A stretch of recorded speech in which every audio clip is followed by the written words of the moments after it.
Hello everybody, welcome back to another video. It is me, Will, back once again for I Wani Hug That Gator. It's been a little while since I've kept up with this series, but I had some free time, so I figured might as well pick back up the reins and get back on this story that we're going through. In the last episode, I'm fairly certain that we went to the city and spent a day out with Olivia, and then the other two. Been so long, I forgot. The long-necked one and the mischievous kid one. We went to the Space Needle, functionally, in that one. And then we got back to school the next day, and unfortunately, Mr. Ideken, which I just figured out, is that first letter in his name is not an L, it is an I, so it's not Latican, it is Ideken, or however you would pronounce that. Unfortunately, he passed away. Some disease that he wasn't telling anyone about, and that had a hard effect on Olivia, and I believe now we are in the hallway comforting her.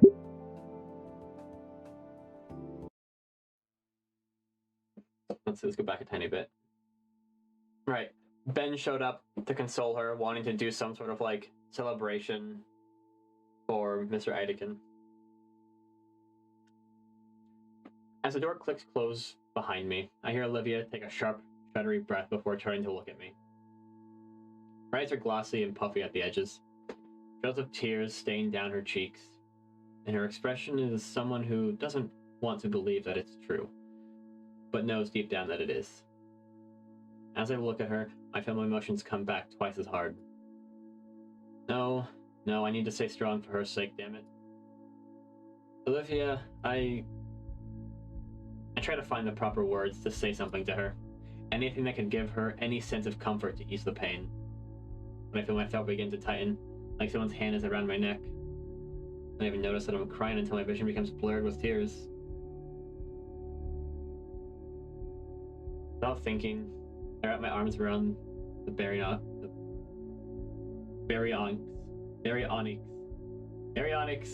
and pull her into a hug. Olivia seems shocked at first, frozen by my sudden reaction. Then I feel a pair of arms wrap around me and hands clutching my jacket. Olivia begins softly sobbing to my shoulder. I feel my own resolve break down as I hear the incessant pain in her cries. When we're like this, I can't even pretend to be stronger anymore. Maybe I could bear the pain of Ideken, but seeing Olivia like this, I hold on tighter. I don't want to let her go. Suddenly, she mumbles something into my shoulder. What was that? We pull apart, and I look at Olivia. Her sunken face is covered in splotches and trails of tears. Trails of wet and dry tears. She's hyperventilating and looks like an absolute mess now. Despite this, her eyes are fierce and lively as they met mine.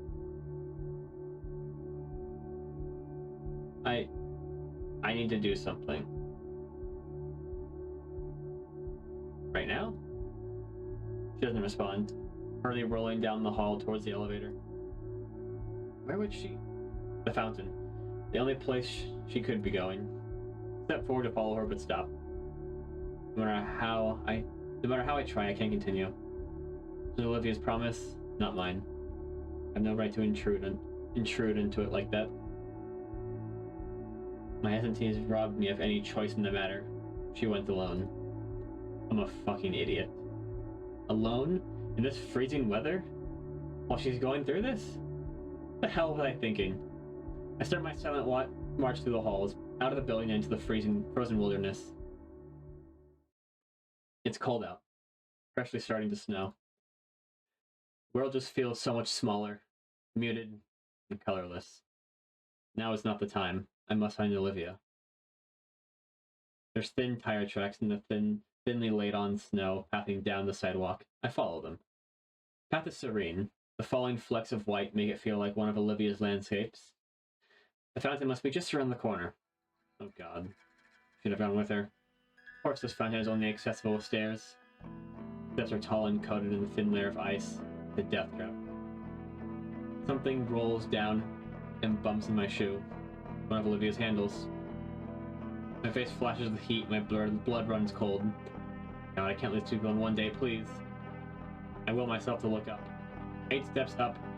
Olivia's wheelchair is toppled over on its back. Seat ripped, wheels spread, it's unrecoverable. Olivia is 2 steps further. Halfway onto the ledge, her arms reach up to the next one. Olivia! Olivia stops, slowly looks back.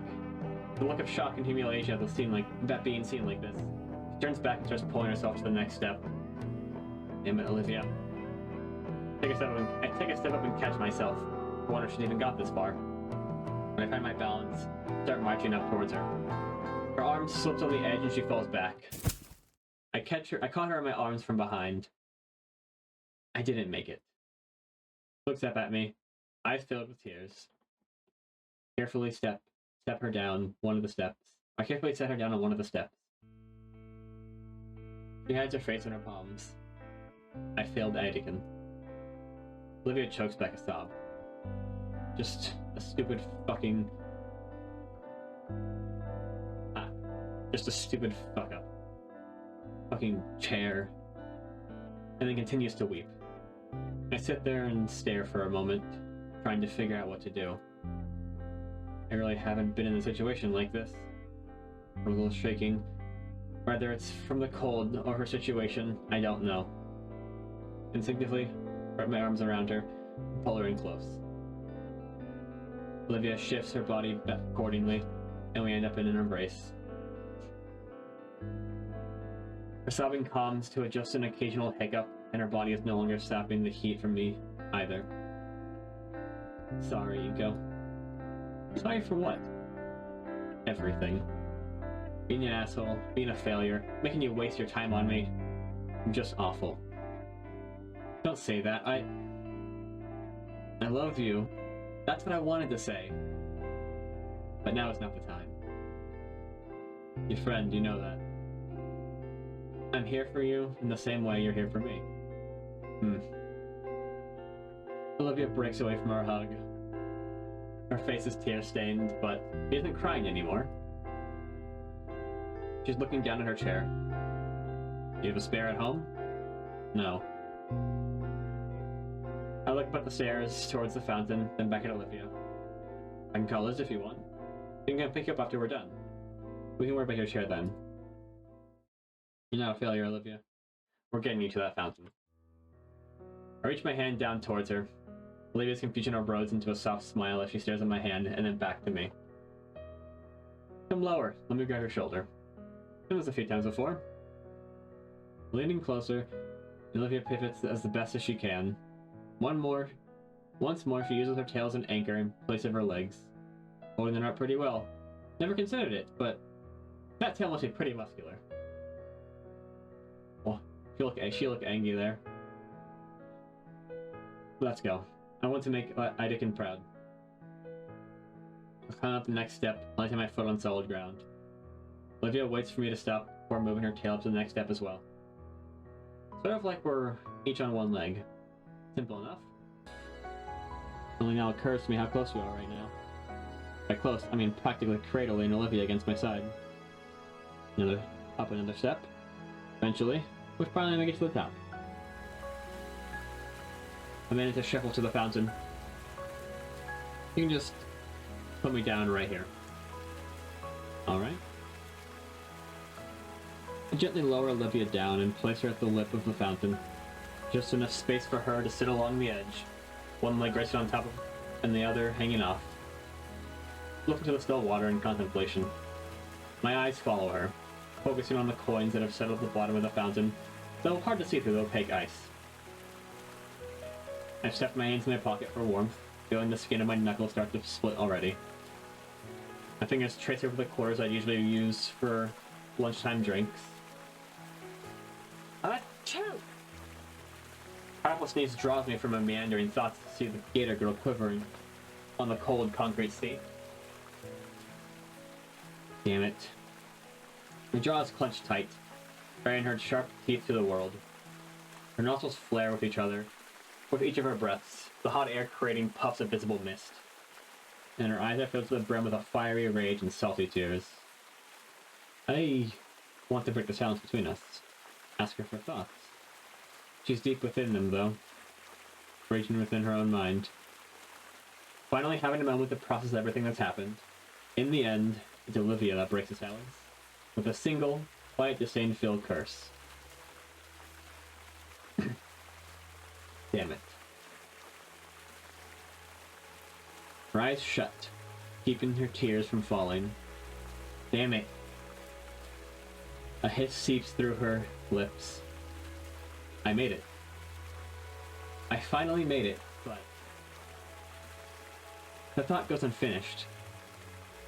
She lets her shoulders down and turns her gaze away from the sprouting water. Listlessly gazing into the obscure afternoon sun that's just imagined a peak of the clouds and snow-covered trees. Maybe she's imagining that's where he is now. But what now? I withdraw my hand from my pocket, holding it open for her to see the pocket change in my palm. Scanning over the water feature before us, I think back to all the times I wanted to do this just with someone else. How about we make a wish? Olivia's brow furrows as she glances off the side. Her fingers grip her hoodie as I watch as she considers my suggestion thoroughly. Sure. A wish sounds nice right now. I motion her forward. The Gator girl holds her hand out to me, and I drop a quarter in her palm.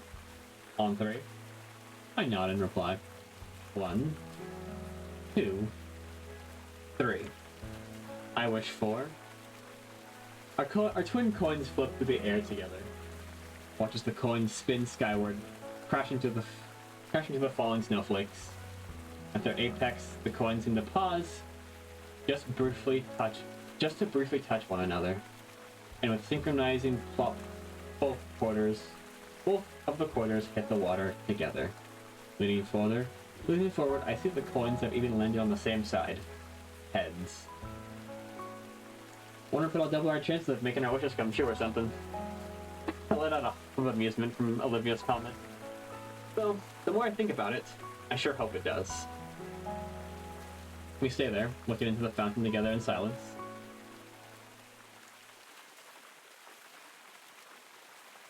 For a moment, it was as though time has stopped around us.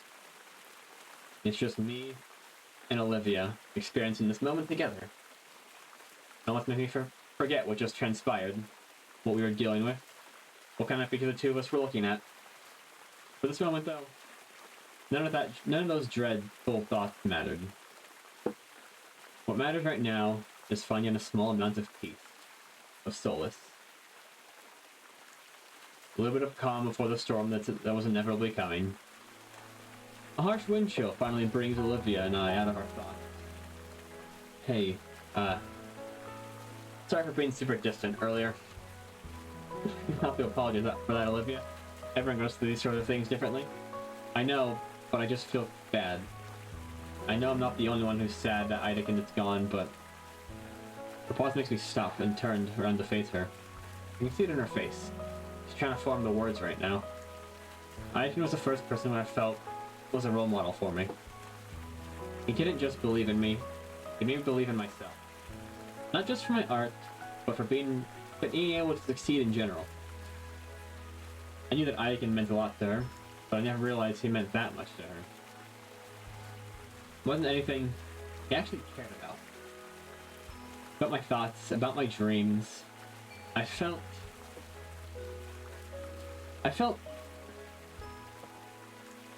Olivia's lips trembled as she struggles through the voice her thought. Normal.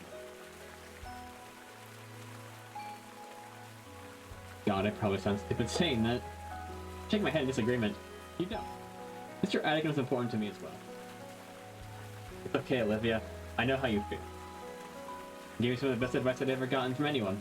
It encouraged me to follow my dreams. Thank you. Wish I had met him sooner. There was a moment of silence between us.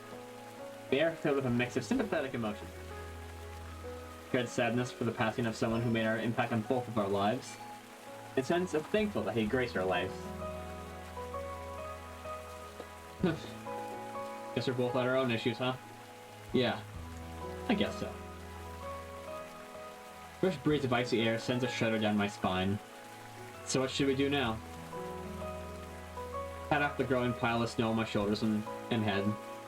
Let's see. I look at my phone. School's ending in 10 minutes. You wanna just chill here until then? No pun intended. Sure. Look around, there's a tiny bench for two nestled against the tree. There it is, right there.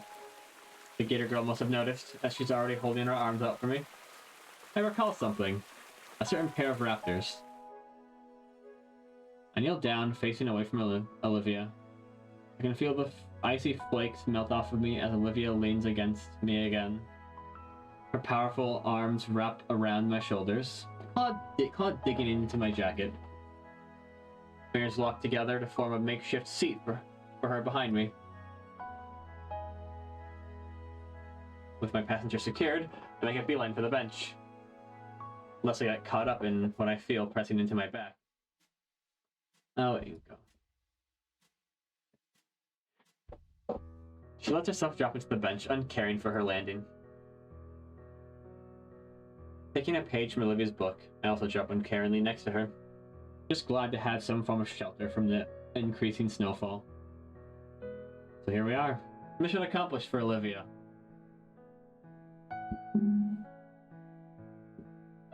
Now what?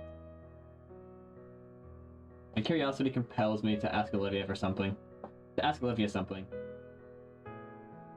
You don't mind me asking, what did you wish for?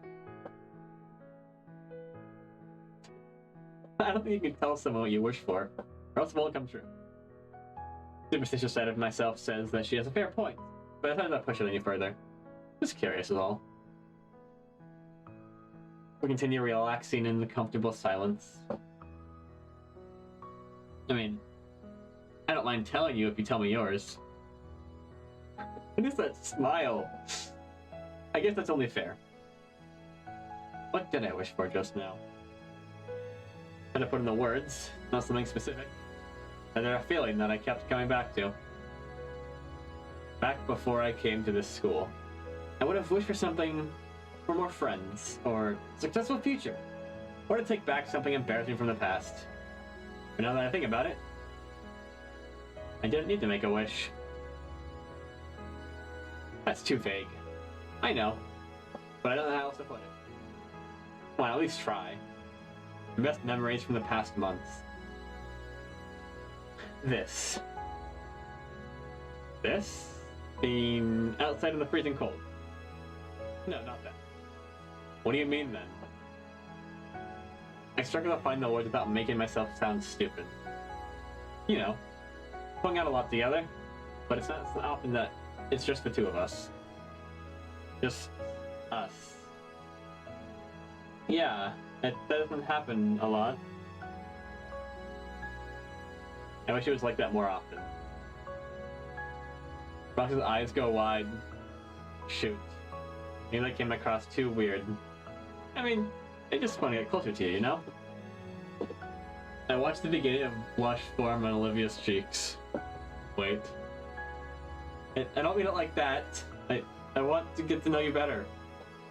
She glances away, laughing nervously as her tone changes drastically. Yeah, I understand, totally.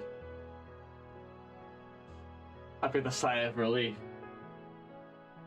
I don't know what I wish for. I don't want to share.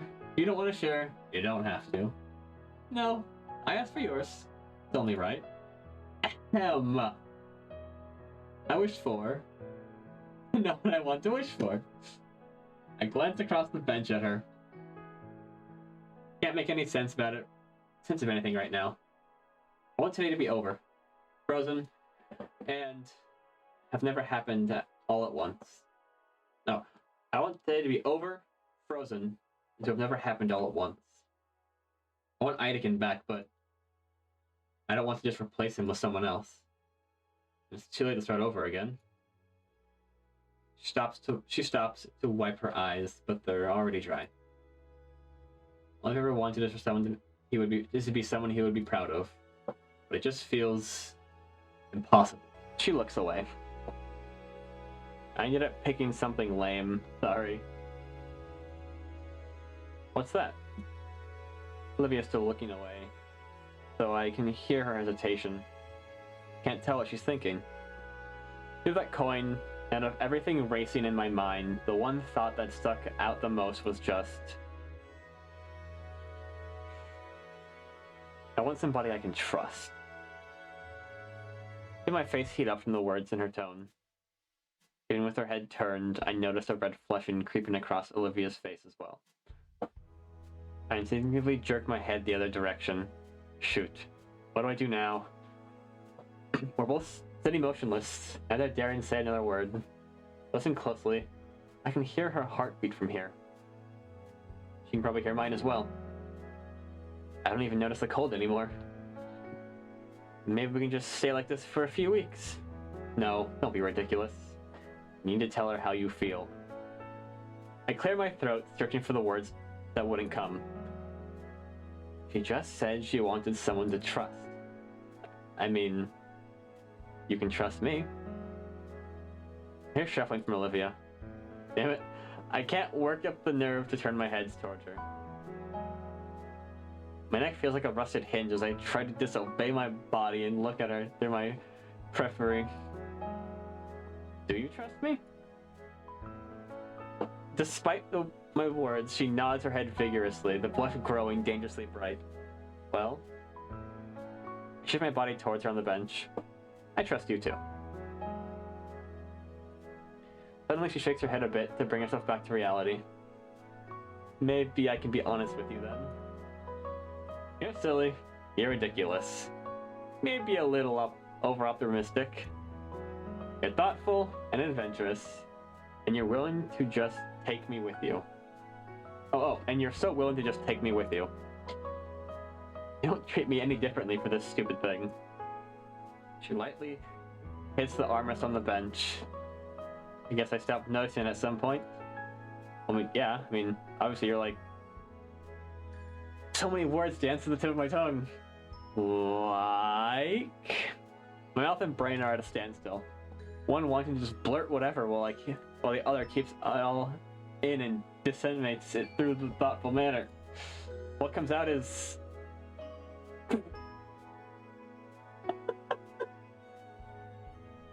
Blargal.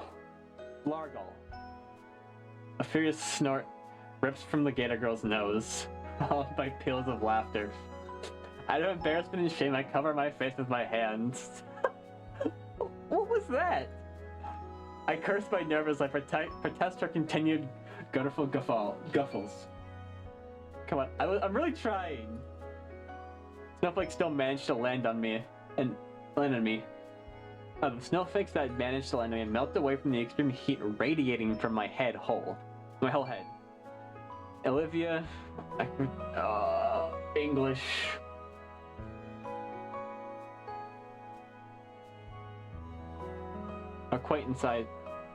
Acquiesces though, drawing back into just a very smug grin.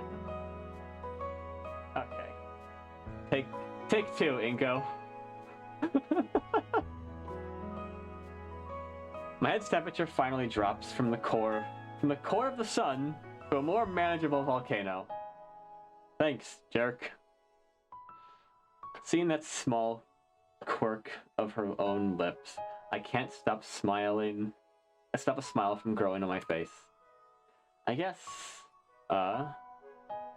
be honest with her and yourself, says a voice emanating from above that only I can hear. Honest. At the very start, I thought you were just out of it. What? You almost ran me over in the hallway. Oh. She frowns and looks away. Sorry. And then you tried to get my seat moved. Sorry. And then the claw thing today. Not sorry about that. I figured. And used to be hard to talk to. Felt awkward. Every time I'd even try. Like, thank Raptor Jesus for Damien. That's what his name was, Damien and Liz. Because otherwise, I wouldn't have gotten to know you for real. Or, I wouldn't have gotten to know the real you. Olivia wrings her claw together. And what do you think of the real me?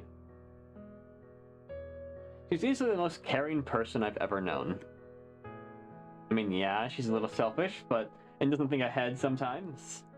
But when she cares for someone, she just has to do everything she possibly can for whatever it is. Is that what you think? Yes. I think you're quite caring and passionate and what? And I know Mr. Eideken saw that in you too. Olivia's eyes water at the mention of our mentor. Thank you, Inko. Now's the time, Inko. Just say it. Hey. Inko. Say it. Do you like me? You got to it first. Yeah. Why does talking have to be so hard? I prepare for Olivia's smug one-liner to crush my weak confession. Instead, I watch Olivia brings her hood up and hides her eyes with it. Really? I heard like a, really? Oh, what would this be? Really? For some reason, seeing her like this fills me with a well of confidence. Yeah. Can I hear you say it? I like you, Olivia. I don't get how. Her hood peels away just enough so I can see her shimmering silver eyes. Why would you like someone like me? Well, I like you too.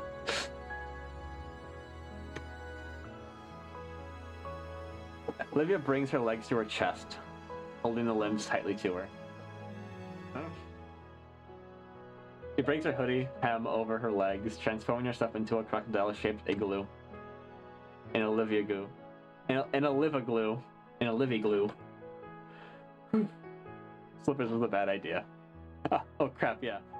You okay? Fine. Just call someone. I cough awkwardly and get my phone out to call Liz. Hello?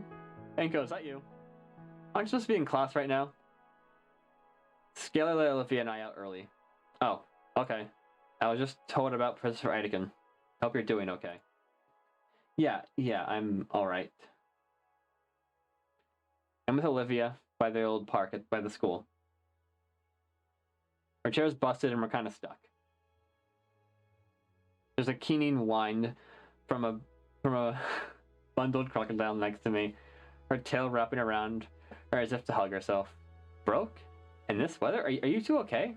We're fine. Just, can you come pick us up? Sure. I think I remember where that is. I'm with Principal Scalar right now. Once we're finished, I can get you two on my way home. Thanks. After some scuffling, the call drops. I turn back to Olivia. She seems more anxious than anything right now. You alright? Yeah. I'll be okay. The stovepipe maw of the Olivia chatters quietly in the cold. My concern finally takes hold, forcing me to finally close the gap between us. She said the chair had no replacement. I'll take what I can. I'll take a while for a new one to come in. Oh, it'll take a while for a new one to come in. That means she'll be trapped at home, completely sealed off from the outside. Man. The beginning of Olivia's annoyed protest die of exposure, becoming a grumbled acceptance that I wrap my arms around her shivering form. You're lucky you're warm, Inko. Yeah. I definitely feel like it, as her body shifts, nestled closer against me. Olivia's tail lays on top of my lap, and the shiver reverberates through it the most. I lay my palm atop it, feeling the cold limbs shaking slowly still. Some long, distant trivia about limbs losing heat the fastest springs to mind, and hoping to keep the frostbite away, I pet the heavy tail. And as I do, I hear the silliest sound rumbling from Olivia's chest and through the rest of her. Like a purring cat, almost. There's a new sensation on my cheek now, soft and warm. Oh, she's, her lips are planted firmly on my cheek, and this feels nice. As I continue to warm her tail for her, I feel the warm lips press more and more against my cheek. I don't know if kisses are supposed to go this long. Guess what? Now the lips are moving. Some pointy things are there, and munch. And that's her teeth. Oh, Olivia instantly let go of my cheek from her non-lethal bite. Oh fuck, sorry. I'm new to this stuff, I'm nervous. Okay, really. Put a hand to my cheek to feel the damage. Feel the indents from her fangs, but nothing serious. I almost even start falling asleep as we hear a car pull up at the bottom of the hill. Olivia perks up and leans forward to try and see who it is. Seconds later, Liz's head rises above the stairs, scanning like a submarine periscope. Crap. This is gonna be tough getting all the way back down, even with Liz's help. I look back and smile against Olivia, still huddled against her and clinging to my arm. You ready? Today seemed to drag on endlessly. Liz's arrival had ended our embrace, and she had quite the door look on her face. She said she'd been in a meeting with the principal, and I could only imagine how faculty and student council were reacting to Idagin's passing. Her mood seemed to lift a little, at least, when she saw Olivia and I both huddled together beneath a tree. Olivia's mood, on the other hand, plummeted, probably from the way Liz and I had to carry her to the car. The ride to the Payne household had been silent, save for Olivia's grumbling and embarrassment. I think I'd be in a similar mood if I was treated like a sack of potatoes, but then again, how else were we supposed to carry her? I should suggest more leg workouts to Coach Sully, just in case. You know what? I am going to end it right there. That was an amazing development, but that was great. I had fun, and I'm very glad that I'm back. And there's the fountain. Yeah, that's what I was thinking. That's the fountain that I think is on the title screen. But other than that, I hope you all enjoyed today's video. And if you did, please leave a like and subscribe and comment down what you liked about this one, and if you want me to continue making more. I want to continue back onto this series, so hopefully I can get more parts out soon. But other than that, hope you all have an amazing day. This has been a wild one, and I will see you all in the next one. Bye-bye.